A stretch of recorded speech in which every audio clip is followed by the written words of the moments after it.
हमने अभी तक देखा था कि एसिड्स एंड बेसिस क्या होते हैं, उनकी रिएक्शंस क्या होती हैं एंड उनके पीएच इफेक्ट वगैरह, ये सब हम देख चुके हैं। अब हम किसकी बात करेंगे? सॉल्ट्स की बात करेंगे। हमने देखा था कि जो सॉल्ट्स होती है वो न्यूट्रलाइजेशन, एसिड और बेस की न्यूट्रलाइजेशन से बन रहे थे, और हमने कहा था कि जो सॉल्ट की पीएच होती है वो कितनी होती है? 7 होती है। एसिड और बेस के न्यूट्रलाइजेशन से जो हमारे सॉल्ट्स बन रहे थे उनकी पीएच हमने 7 बोली थी। लेकिन ऐसे कौन से एसिड और बेस होंगे जिनकी पीएच 7 होगी, वो हमें अब डिस्कस करना है। देखिए, मानिए हमने स्ट्रॉन्ग एसिड लिया और उसके साथ स्ट्रॉन्ग बेस की रिएक्शन कराई। हमने क्या किया है? Strong acid plus strong base लिया, तो जो हमारे पास सॉल्ट बना है वो क्या होगा? न्यूट्रल सॉल्ट होगा, एंड जो पीएच होगी वो 7 होगी। लेकिन अगर एसिड या बेस दोनों में से कोई वीक होगा तो हमारे पास पीएच जो है वो 7 के इक्वल नहीं होगी और वो सॉल्ट न्यूट्रल नहीं होगा। फॉर एग्जाम्पल अगर हम बात करें, जो हमारे पास, अगर मान लीजिए एसिड जो है वो क्या है? स्ट्रॉन्ग है, और जो हमारे पास बेस है वो क्या है? वीक है। अगर हमारे पास जो स्ट्रॉन्ग पार्ट होता है वो सॉल्ट भी उसी का बनता है। फॉर एग्जाम्पल अगर हमारे पास स्ट्रॉन्ग एसिड है तो जो सॉल्ट होगा वो भी एसिडिक होगा, और अगर एसिडिक है इसका मतलब उसकी पीएच क्या होगी? 7 से कम होगी। इसी तरह से अगर एसिड वीक है एंड बेस जो है वो क्या? स्ट्रॉन्ग है।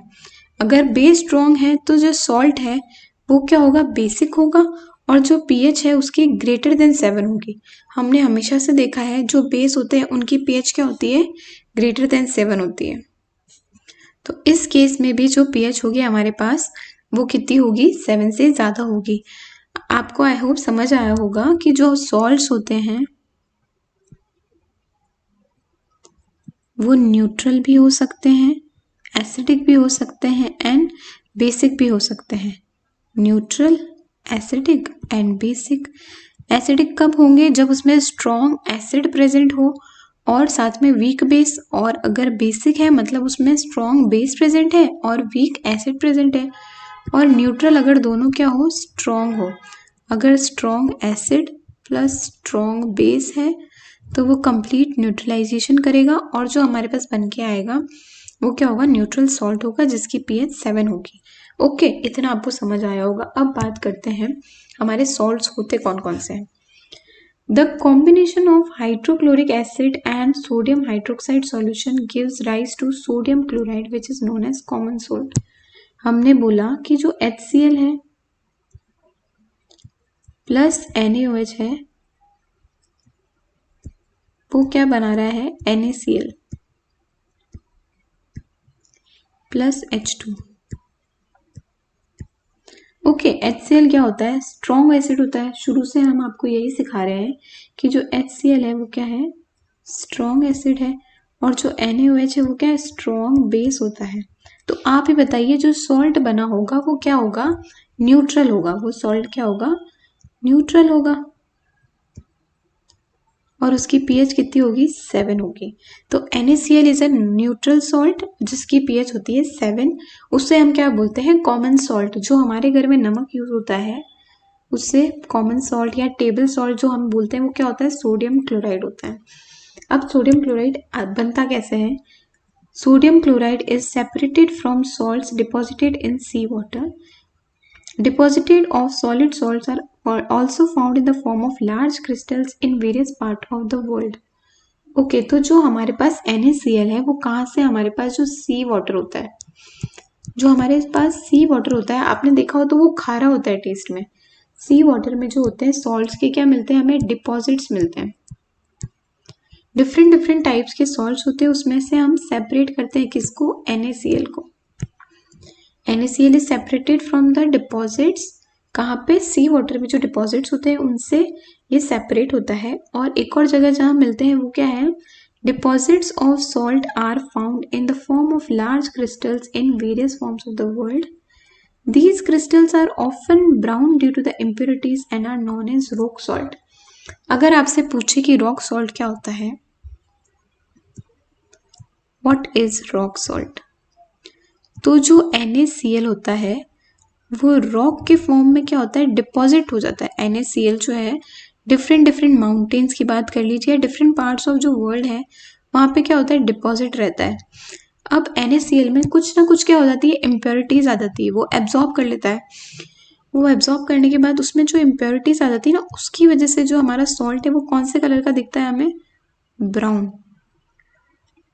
वो क्रिस्टल्स हमें कौन से कलर के दिखते हैं, ब्राउन। और उसके ब्राउन होने की वजह से वो हमें रॉक जैसा दिखता है, इसलिए हम इसे क्या बोलते हैं, रॉक सॉल्ट। तो रॉक सॉल्ट हम NaCl को ही बोलते हैं। और NaCl को हम जब डिपॉजिट हो जाता है और उसमें इम्प्योरिटीज आ जाती है तो हम उसे क्या बोलते हैं, रॉक सॉल्ट। अब देखिए, the common salt is an important raw material for various materials of daily use such as sodium hydroxide, baking soda, washing soda, bleaching powder and many more. अगर हम बात करें NaCl की, तो ये एक इम्पॉर्टेंट रॉ मटेरियल है। इससे बहुत सारे दूसरे हमारे डेली यूज के सॉल्ट्स बनते हैं, जैसे कि sodium hydroxide, baking soda, washing soda, bleaching powder. जो हमारे various raw materials daily use के हैं वो कौन बनाता है, कॉमन सॉल्ट बनाता है। वो उसके लिए रॉ मटेरियल की तरह एक्ट करता है। वन बाय वन हम इन कॉमन मटेरियल्स को देखते हैं। सबसे पहले सोडियम हाइड्रोक्साइड, NaOH, जो हम इतनी देर से स्ट्रॉन्ग बेस की बात कर रहे हैं उसे ही हम क्या बोलते हैं, सोडियम हाइड्रोक्साइड बोलते हैं। इसका मैन्युफैक्चरिंग कैसे होता है, when electricity is passed through an aqueous solution of sodium chloride called brine, it decomposes to form sodium hydroxide. The process is called the chlor-alkali process. Okay, हमने क्या किया है, हमने NaCl का एक्वस सॉल्यूशन लिया। हमने क्या लिया है, NaCl का एक्वस सॉल्यूशन। बहुत इंपॉर्टेंट है, इसके NaCl के एक्वस सॉल्यूशन को क्या ही बोलते हैं, ब्राइन। क्वेश्चन आया व्हाट इज ब्राइन, तो एक्वस सॉल्यूशन ऑफ NaCl जो होता है वही क्या होता है, ब्राइन होता है। इसमें हमने क्या करा है, इलेक्ट्रिसिटी पास की। इसमें हमने इलेक्ट्रिसिटी पास की तो इसका क्या हो जाएगा, डीकम्पोजिशन होगा। क्या होगा, डीकम्पोजिशन होगा। और इस प्रोसेस को हम क्या बोलेंगे, क्लोर एल्कली प्रोसेस। ऐसा क्यों बोल रहे हैं, क्योंकि इस प्रोसेस में क्या होता है, क्लोरीन रिलीज होती है। क्या रिलीज होती है, क्लोरीन। तो हमने बोल दिया क्लोर। और एल्कली किसको बोलते हैं हम, बेस को, जो कि क्या है यहाँ पे NaOH, जिसका हम प्रोडक्शन की बात करें तो इस प्रोसेस को क्लोर एल्कली बोलते हैं। क्यों बोलते हैं, क्योंकि इसमें जो फॉर्म हो रहा है वो क्या है, एक तो क्लोरीन गैस और एक सोडियम हाइड्रोक्साइड जो कि बेस है एल्कली। ओके, अब इसका जो प्रोसेस है उसकी रिएक्शन देखिए। हमने लिया था NaCl एक्वस, एक्वस है तो उसमें वाटर भी है, ठीक है। अब इसमें इलेक्ट्रिसिटी पास करी। इलेक्ट्रिसिटी पास करने के बाद क्या हुआ, जो Na था उसने OH के साथ मिलके NaOH बना लिया। क्या बना लिया, NaOH बना लिया। सॉल्यूशन में वो रह गया। जो कैथोड है, जो हमारा सेल में जो कैथोड होती है उस पे कौन रिलीज हो गई, हाइड्रोजन गैस। और जो हमारा एनोड है उस पे कौन रिलीज होगी, क्लोरीन। एनोड पे क्लोरीन, याद रखिएगा, एनोड पे क्लोरीन रिलीज हुई है और कैथोड पे हाइड्रोजन रिलीज हुई है। डायग्राम से समझते हैं। हमारे पास सॉल्ट था, ठीक है, उसका एक्वस सॉल्यूशन हमने इलेक्ट्रिसिटी से पास किया तो कैथोड पे हमारे पास क्या बन के आई, हाइड्रोजन गैस। हमारे पास एनोड पे क्या बन के आई, क्लोरीन गैस। और जो हमारा सॉल्यूशन में रिएक्ट करके बना वो क्या था, NaOH। सॉल्यूशन में हमारा रिएक्ट करके क्या बन गया, NaOH। अब जो हमारे पास ये तीनों ही सब्सटेंसेस जो बन के आए हैं वो अपने अपने अलग अलग यूज रखते हैं। अगर हम बात करें हाइड्रोजन गैस की, अगर हम हाइड्रोजन गैस की बात करें तो जो हाइड्रोजन गैस होता है वो किस में यूज होता है, हमारे पास फ्यूल्स में। और जो अमोनिया है, फ्यूल्स बनाने में एक तो, और जो हमारे पास अमोनिया होता है उसके फर्टिलाइजर्स जो बनते हैं अमोनिया के, तो अमोनिया बनाने में भी हेल्प करता है। जो हमारे पास क्लोरीन है वो हमारे water treatment, swimming pool, PVC, CFCs, pesticides. Chlorine जो गैस है वो बहुत सारी जगह यूज होती है। एंड जो NaOH है वो कहाँ यूज आता है, D greasing material, soap, detergents, paper making, artificial fibres. वापस समझाती हूँ मैं आपको। जो हमारे पास हाइड्रोजन गैस बनी है कहाँ पे, कैथोड पे, वो हमें किस में हेल्प करती है, एक तो अमोनिया बनाने में, ठीक है। साथ ही साथ फ्यूल्स, हाइड्रोजन गैस का क्या बनता है, फ्यूल्स बनते हैं, उसमें हेल्प करती है। अगर हम क्लोरीन की बात करें तो वो कहाँ पे यूजफुल है हमारे लिए, क्लोरीन को हम यूज करते हैं एज ए डिसइंफेक्टेंट। हम किस में यूज करते हैं उसको? Disinfectant, water treatment, swimming pools में यूज होता है। अगर पेस्टिसाइड्स की बात करें, पेस्टिसाइड्स में यूज होता है। आपको एक दो याद रखने की जरूरत है। मान लीजिए पीवीसीज, सीएफसीज, और हम कह सकते हैं पेस्टिसाइड्स। और जो NaOH होता है ना, हम उसे कास्टिक सोडा भी बोलते हैं। क्या बोलते हैं हम? Caustic soda.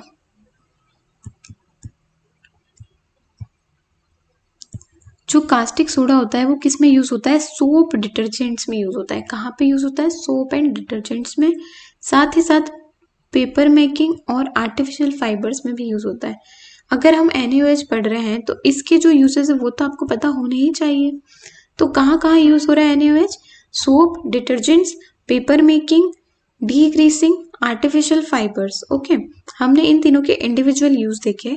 अब देखते हैं अगर इनको मिला दिया जाए ना तो भी ये बहुत यूजफुल है। फॉर एग्जाम्पल, अगर मैं बात करूं कि क्लोरीन प्लस हाइड्रोजन मिलके हमें क्या देते हैं? Hydrochloric acid. जो हाइड्रोक्लोरिक एसिड होता है वो मेडिसिन बनाने में, अमोनियम क्लोराइड बनाने में, क्लीनिंग स्टील्स, कॉस्मेटिक्स, इन सब में हमारे HCl यूज आता है। ठीक है, तो जो ये प्रोसेस है ना, जिससे हम ब्राइन से हम जो हमारा NaOH बना रहे हैं वो बहुत यूजफुल हो जाता है, क्योंकि इसमें बनने वाले सभी प्रोडक्ट जो है वो क्या है? बहुत यूजफुल है। जैसे अगर हम बात करें क्लोरीन और NaOH की, तो ये क्या बनाता है? ब्लीच बनाता है। जो किस लिए यूज आता है? हाउस होल्ड ब्लीचेस और ब्लीचिंग फाइबर में। ठीक है, तो हमने देखा जो हमारा सोडियम हाइड्रोक्साइड है वो हम किससे बनाते हैं? ब्राइन से बनाते हैं। जब हम बनाते हैं तो chlorine gas is given off at anode and hydrogen gas is at cathode. Sodium hydroxide solution is formed near the cathode. The three products produce in this process are all useful. ठीक है, तीनों के uses हम देख चुके हैं। Hydrogen, chlorine, NaOH के individual uses. उसके बाद हमने देखा कि H2 और Cl से क्या बन गया था? HCl बन गया था, और HCl के अपने यूजेस थे। उसके बाद हमने देखा कि NaOH और Cl2 से क्या बन गया था? ब्लीच बन गया था। ब्लीच बन गया था और ब्लीच के अपने यूजेस से। ठीक है, उसके बाद हम नेक्स्ट बात करते हैं ब्लीचिंग पाउडर की। याद रखिएगा, अभी जो हमने बनाया था वो ब्लीच था, और अब जो हम पढ़ रहे हैं वो ब्लीचिंग पाउडर है। पूरा डिफरेंट है एकदम। ब्लीचिंग पाउडर जो है वो किससे मिलके बना है? CaOCl2। जो इसका फॉर्मूला है वो क्या है? CaOCl2।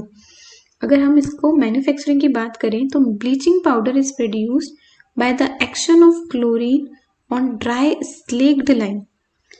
अब हमें क्या करना है? जो CaOH होल्ड वाइज होता है, ये क्या होता है? Slaked lime. Slaked lime. जितने भी कोई स्पेशल नाम आते हैं ना, हमें वो याद होने चाहिए। जैसे अभी ब्राइन आया था, तो ब्राइन क्या होता है? एक्वस NaCl को ही हम क्या बोल रहे थे? ब्राइन बोल रहे थे। CaOH होल्ड वाइज किसको बोलेंगे? स्लेक्ड लाइम को बोलेंगे।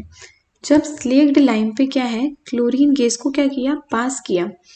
ड्राई स्लेक्ड लाइम को, ये कैसा है? ड्राई है। उस पे क्या करा? क्लोरीन के गैस को पास किया, तो हमारे पास जो बन के आया वो क्या है? CaOCl2, जिसको हम क्या बोल रहे हैं? Bleaching powder. क्या बोल रहे हैं हम उसको? ब्लीचिंग पाउडर बोल रहे हैं। अब इसके यूजेस क्या होते हैं? फर्स्ट यूज है for bleaching cotton and linen in the textile, wood pulp in paper factories, washed clothes in laundry. Okay, तो किस किस में यूज आते हैं ये? सबसे पहले तो कॉटन एंड लिनन, जो टेक्सटाइल इंडस्ट्री होती है हमारी, उसमें जो कॉटन एंड लिनन होती है ना, उसको ब्लीच करने में यूज आते हैं। और जो वुड पल्प है, किस किस में यूज आ रही है? हम पॉइंट्स बना लेते हैं एक बार। टेक्सटाइल इंडस्ट्रीज में।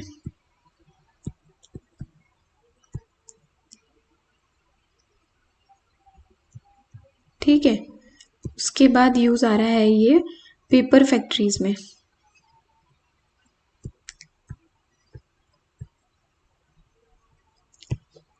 इन सबको क्या करेगा? ये ब्लीचिंग करेगा। ब्लीचिंग करेगा टेक्सटाइल इंडस्ट्रीज में, पेपर फैक्ट्रीज में भी क्या करेगा? ब्लीचिंग करेगा। एंड जो हमारे वॉश्ड क्लोथ्स होते हैं ना, लॉन्ड्री में जाके उन पे क्या होती है? ब्लीचिंग होती है। जो वॉश्ड क्लोथ्स होते हैं ना,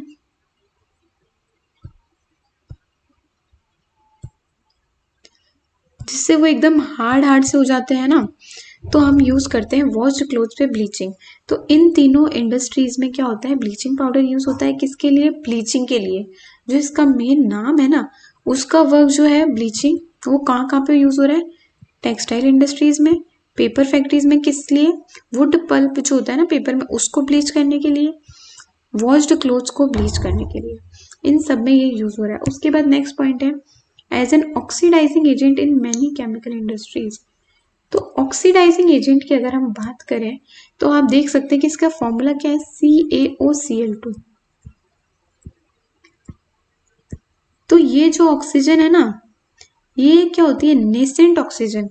नेसेंट ऑक्सीजन का मतलब है कि ये, बाकी जब भी ऑक्सीजन हमें मिलेगी वो O2 के फॉर्म में मिलती है, लेकिन अगर इसको हम as an oxidising agent use करें तो ये हमें O प्रोवाइड करता है, जिसे हम नेसेंट ऑक्सीजन बोलते हैं, और ये किसी को भी ऑक्सीडाइज करने में यूजफुल है। जब हम इसे यूज करेंगे ना तो CaOCl2 तो किस में कन्वर्ट हो जाएगा, CaCl2 में, और क्या प्रोवाइड करेगा, नेसेंट ऑक्सीजन, जो किसके लिए यूज आती है, ऑक्सीडाइजिंग एजेंट के लिए, ऑक्सीडाइजिंग एजेंट की तरह बिहेव करता है। ये इसका सेकंड फंक्शन हो गया। थर्ड देखते हैं, for disinfecting drinking water to make it free for germs. एक डिसइंफेक्शन मैंने देखा था क्लोरीन, जब हम क्लोरीन के बारे में पढ़ रहे थे तो हमने देखा था कि ये डिसइंफेक्शन का वर्क करता है। तो वैसे ये जो CaOCl2 है, इसमें क्या है, क्लोरीन गैस है, तो ये किस में हेल्प करेगा हमें, Cl2 जो इसमें प्रेजेंट है वो किस में हेल्प करती है, डिसइंफेक्टिंग ड्रिंकिंग वाटर। तो हमने देखा कि ब्लीचिंग पाउडर क्या होता है, CaOCl2। इसका मैन्युफैक्चर किससे होता है, स्लेक्ड लाइम से। उसके बाद इसके यूजेस कैसे होते हैं और ये दिखता कैसे है, ये हमें ऐसा व्हाइट कलर का पाउडरी फॉर्म में दिखता है। ओके, एंड जो अब नेक्स्ट कंपाउंड्स है उसको नेक्स्ट वीडियो में कंटिन्यू करेंगे। Thank you so much.